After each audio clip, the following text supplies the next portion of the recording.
The sun is rising again in Connecticut. Next.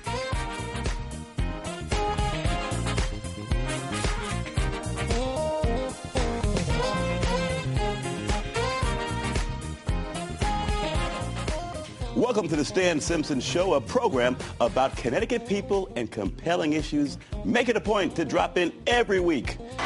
For the first time in 7 years, the Connecticut Sun did not make the WNBA playoffs. A major overhaul ensued.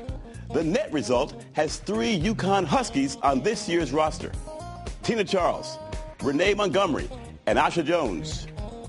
Coach Mike Thibault is in studio to talk about the UConn presence on this Connecticut roster and the prospects for the new year.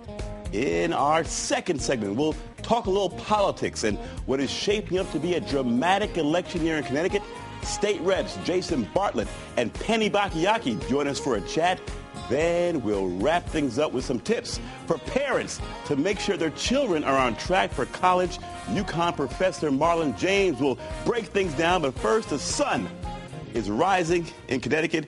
Here with Coach Mike Thibault, covering your career for a while. Welcome to the show. Thanks, Dan. Appreciate it. Now, be honest with me. When you first got the job 8 years ago, you had a long history, NBA guy. You won 2 championships as a coach, assistant coach with the Bulls. You coached the Lakers, Seattle. When they hired you as head coach 8 years ago, new league, how long do you really think you'd be in this fledgling women's league? I didn't know. I wasn't sure. I was thinking, we'll see how this goes for a few years. And maybe I'll go back to the NBA. We'll see I really didn't know what to expect. Now I'm here. I love it. I've had a few chances to go back, and I've decided Go back to the NBA. Go back to the NBA, and I like this. I like it a lot. I get up every day enjoying going to work. And so when you feel like that, you know you're doing the right thing. All right, tell me what offers you may have had, and why stay? What's the compelling reason? I've had a different assistant job offers, different friends, head coaches in different cities. I think the compelling reason is I feel like I'm making a difference of some sort. My daughter's a young player, and she kind of got me started thinking about coaching women. I had friends coaching in the WNBA. But I think it's, the league is progressing. Every year it gets better. There's better athletes, better players.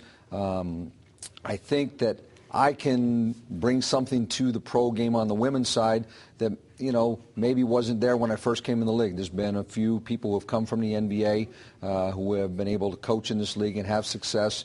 And I just like going to work every day, trying to make an impact and make the game better, make our league, long-term survivors. More of a challenge or a different challenge? Different challenge. I don't know that it's more. Different focuses. Sometimes the money's obviously not as big, so there's different agendas. Not bad, though, right? Not bad. But our players, a lot of them play overseas in the winter, so they're playing year-round, so we don't see them in our off-season. So you don't maybe get to spend the individual time with them that the NBA coaches do in the off-season to work on getting them better, so you try to put in as much of that time as you can during your own season to grow the league, to make it more popular. It's a challenge. I mean, there's always this, threat of a demise. We're 14 years into this league, and people are saying, is it the last year? Well, we'll probably be saying it in 30 years. So I feel good about it. A good problem to have. Now, how about this? How about the adjustment from coaching men to women? We all know men and women are wired differently. So I'm curious now. Tell me what's the biggest adjustment you made? I think the biggest adjustment I made was I don't even know how to say this the right way.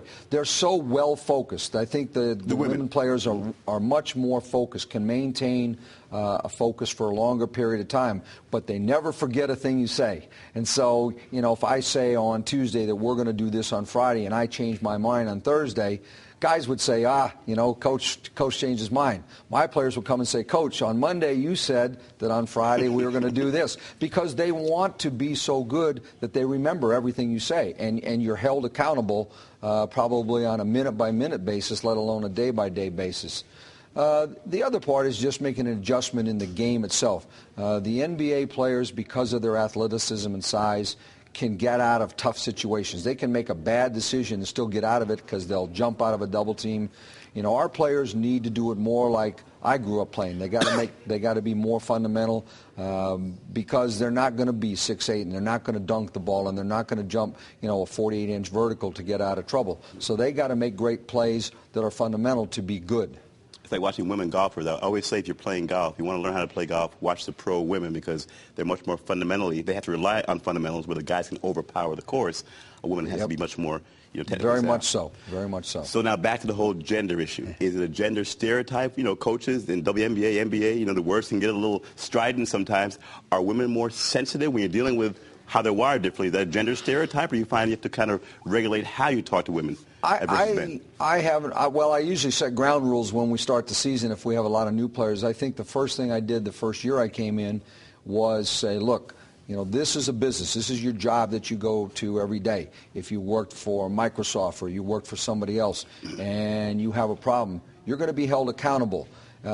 This isn't a social club. This isn't a team. I want it to be a family, but there is also a business side to it. I'm going to have to make business decisions. So if I trade somebody or cut somebody, it's not because I don't like you. It's because it has to do with me wanting to win games. That's how I feed my family. That's how, our organization can survive. And so I think that part of it was the biggest thing, is to understand that, we're in a business world in this game. All right, we have a Connecticut Sun, brand new presence here now. You blew up the team from last year, the GM and yourself.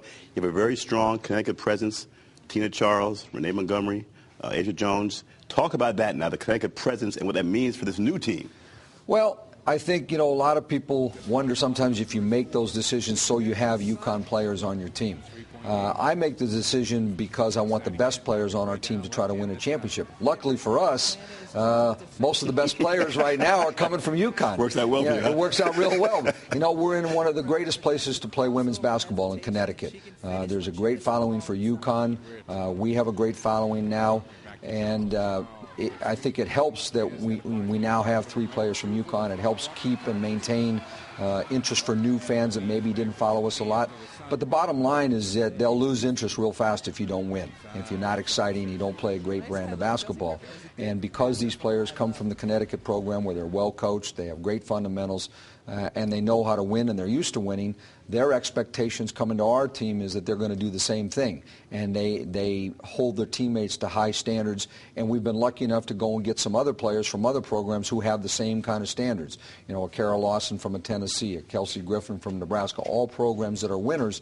And when you get those kind of kids, it helps everybody. It helps with your fans, but it helps just understand on a daily basis that there's high expectations. Playing at the casino, your thoughts on that? How's that been? I don't really notice it, to be honest with you, because I have an office that's in the bottom. I don't go up and walk around that much. You don't hit the slots every now and then? No, we're not allowed to do that. Players and coaches are. We're employees. So. You're after the game. No, you can't do that. I can't do that.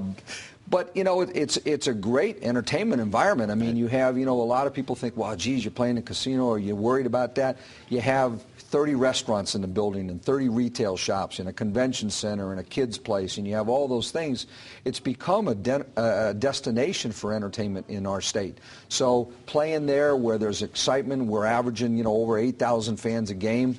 It has an upbeat, high-energy feeling. We have probably one of the best home courts in the league. Other players, I think, like playing here, but they hate playing here because our fans are right on top and they're good.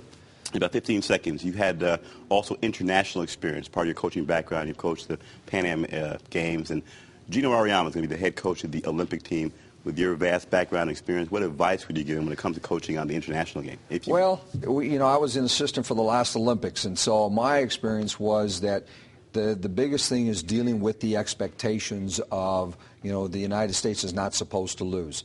You can't worry about that. You got to coach your team how you're supposed to, you know how to coach it. We have great players. The biggest thing is just getting them all on the same page. I think he's just one of the best at doing that, and I think that'll be an easy thing for him to do. All right, we tape Wednesdays. Your next game is June 4th. I think it's a Friday or Saturday against New York. So I think it's Friday or Saturday. Friday night, yeah. Friday night against New York. So, Coach, good to have you here. Best of luck to you. Appreciate it. All right, he's Mike Thibault, coach of the Connecticut Sun. When we come back, we'll talk a little politics and get some thoughts on what is shaping up to be a dramatic year for Connecticut. State Reps Jason Bartlett and Penny Bacchiacchi join us. You are watching The Stan Simpson Show.